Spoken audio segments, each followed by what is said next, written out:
Hello বন্ধুরা, আমি Sweety. Welcome to my mini blog.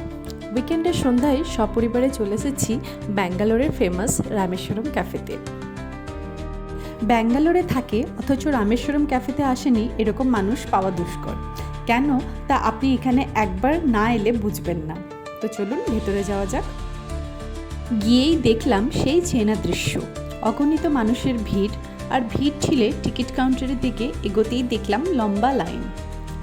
তো আমরা চলে গেলাম সেলফ অর্ডার কাউন্টারে। এখানে অনেকগুলি মেশিন থাকায় ভিড় একটু কম হয়। তো প্রথমেই আমরা অর্ডার দিয়ে নিলাম আমাদের পছন্দের এখানকার কিছু সিগনেচার ডিশ। তার মধ্যে প্রথমেই ছিল ফিল্টার কফি। এমনিতেই ব্যাঙ্গালোর কফির জন্য বেশ বিখ্যাত, তার ওপর এই রামেশ্বরম ক্যাফের ফিল্টার কফিটা জাস্ট অসাধারণ।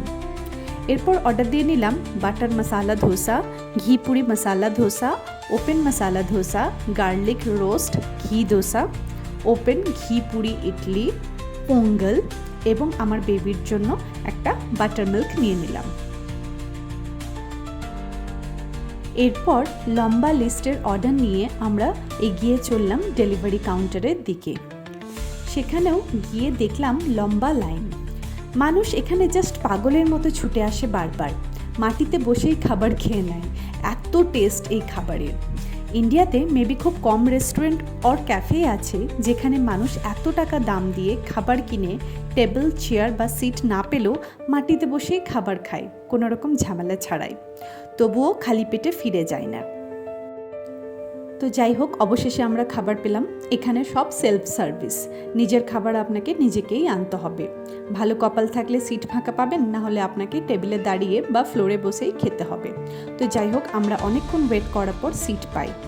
এদিন আমার মা বাবাকে ফার্স্ট টাইম নিয়ে এসেছিলাম এই ক্যাফেতে। ধোসা খাবার পর ওরা বলল, ধোসা যে এত টেস্টি হতে পারে আগে জানা ছিল না।